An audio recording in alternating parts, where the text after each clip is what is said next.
नमस्कार, आप सभी का स्वागत है तिवारी एकेडमी में। और आज हम बात करने वाले हैं कक्षा 6 के अंतर्गत हिंदी की पाठ्यपुस्तक दूरवा के इस अध्याय की, जिसमें लिखा हुआ है 23वां पाठ हाथी। तो चलिए शुरू करते हैं और देखते हैं कि क्या कुछ इसमें हाथी के बारे में हमें जानने को मिलता है। सबसे पहले बच्चों, मैं आपको बता दूं कि इस अध्याय में हमें, ये बहुत ही छोटा अध्याय है, सबसे पहले तो मैं आपको ये बता दूं। और इसमें जो है हाथी नाम की एक कविता है छोटी सी, और ये जो है सर्वेश्वर दयाल सक्सेना जी ने लिखी हुई है ना। वो कवि हैं और बहुत ही रोचक और बहुत ही सुंदर कविता है। देखिए, मैं पढ़ता हूँ, आप ध्यान से सुनिएगा। और बहुत ही सरल है। सबसे अच्छी बात इस कविता की ये है बच्चों कि ये बहुत ही सरल भाषा में लिखी है। इसमें आपको ज़्यादा कठिनाई नहीं जाएगी इसे समझने में। तो क्या लिखा है? सूंड उठाकर हाथी बैठा, पक्का गाना गाने, मच्छर एक घुस गया कान में, लगा कान खुजलाने। चित्र में आप देख सकते हैं। फटफट फटफट तबले जैसा हाथी कान बजाता, बड़े मौज से भीतर बैठा मच्छर गाना गाता। पूछ रहा है एक दूसरे से जंगल, ए भैया हमें बता दो, इन दोनों में अच्छा कौन गवैया। यानी इसे इस तरह से पढ़ना है कि पूछ रहा है एक दूसरे से जंगल, ए भैया हमें बता दो, इन दोनों में अच्छा कौन गवैया। तो मुझे उम्मीद है आपको कविता जो है पसंद आई होगी। कैसे एक हाथी के कान में मच्छर घुस जाता है, हाथी गाना गाने की सोचता है तब, और फिर दोनों जो है अपनी अपनी धुन में गाना गाने लगते हैं। हाथी परेशान होके, मच्छर अपनी धुन में। तो सबसे पहले शब्दार्थ को समझ लीजिए, फिर इस कविता का भावार्थ मैं बड़े अच्छे से आपको समझा देता हूँ। जैसा कि मैंने आपको बताया कि बहुत ही छोटी कविता है बच्चों, बहुत ही छोटी कविता है, बहुत ही छोटा अध्याय है। बड़ी सरलता से आपको जो है समझ में आने वाला है। शब्दार्थ हमें यहाँ पे दिए हुए हैं। जैसे पक्का गाना, पक्का गाना का मतलब होता है एकदम ताल सुर के साथ में गाया जाने वाला गाना, सब चीज़ों का ध्यान रख के। फिर है घुसना, घुसने का मतलब होता है भीतर जाना, यानी अंदर जाना। मौज, मौज का मतलब होता है उमंग, खुशी, मस्ती, हर्ष, उल्लास वगैरह वगैरह। गवैया, गवैया का मतलब क्या होता है? गायक, जो गाना गाता है, गाना गाने वाला।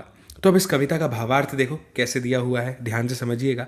एक हाथी जंगल में बैठा था और वह सूंड उठाकर गाना गाने लगा। तभी क्या हुआ कि उसके कान के भीतर, यानी उसके कान के अंदर कौन चला गया? एक मच्छर चला गया। फिर वह कान खुजलाने लगा, परेशान होकर अपने बड़े बड़े कान तेजी से हिलाने लगा। फटफट की आवाज़ होने लगी और मानो तबला बज उठा हो और हाथी मच्छर के गाने के सुर पर ताल दे रहा हो, है ना। मुझे उम्मीद है कि आप जो है अपनी कल्पना शक्ति से, इमेजिनेशन में पूरी कहानी जो है उसको इमेजिन कर पा रहे होंगे। फिर आगे यही लिखा है कि इस अनहोनी घटना को जंगल देख रहा था। तो उसने पूछा, ओ भाइयों, मुझे बता सकोगे मच्छर और हाथी में से अच्छा गायक कौन है? कवि ने हंसने हंसाने के लिए इस घटना की कल्पना की है बच्चों। इसमें हाथी स्वयं एक खिलौना बन गया है और जंगल के पेड़ हाथी के आसपास खड़े दर्शक श्रोता बन गए हैं।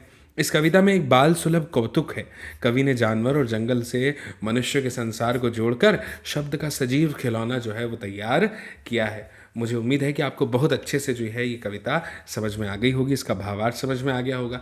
अब जाते हैं अभ्यास के सेक्शन पर।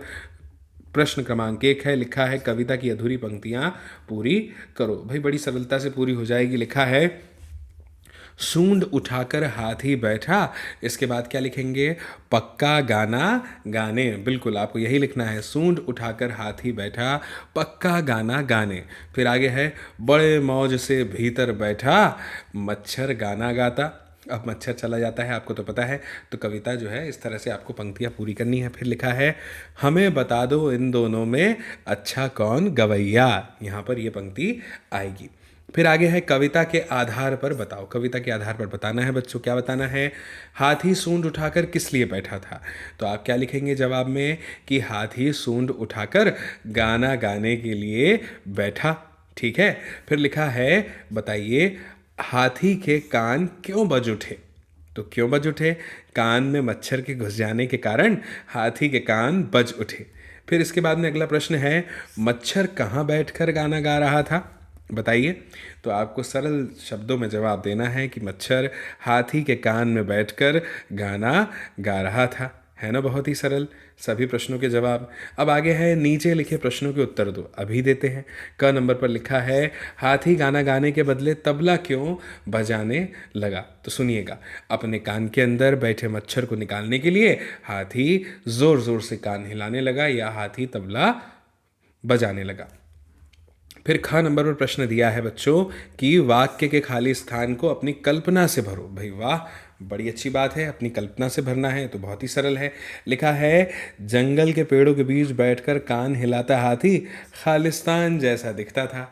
तो अब आप ही बताइए किसकी तरह दिखाई देता होगा? मैंने तो अपनी कल्पना से जवाब लिखा है कार्टून जैसा दिखता था। इसके बाद में दूसरा प्रश्न है मच्छर जब हाथी के कान के भीतर बैठकर गाना गा रहा था, उसके गाने को खालिस्तान सुन रहा था। हाथी, जंगल या कोई नहीं? तो मैं यहाँ पर जो हूँ इसका जवाब लिखूँगा कि मच्छर जब हाथी के कान के भीतर बैठकर गाना गा रहा था तो उसके गाने को हाथी सुन रहा था। वैसे जंगल भी सुन रहा था दोनों का गाना, है ना? कविता में यही बताया है। तो बच्चों मुझे उम्मीद है कि आपको यह अध्याय बहुत अच्छे से समझ में आया होगा, पसंद भी आया होगा। इतना रोचक और इतना सुंदर जो कवि ने चित्रण किया है अपनी कविता में, है ना? तो अब जल्दी से अब इस वीडियो की लिंक को शेयर कर दीजिए अपने दोस्तों के साथ ताकि वे भी देख पाएँ इस वीडियो को और समझ पाए इस जानकारी को। बाकी मेरी आपसे जल्दी मुलाकात होगी बच्चों अगली नई जानकारी में, नए अध्याय में, नए पाठ के साथ। तब तक के लिए आप सभी को मेरा नमस्कार।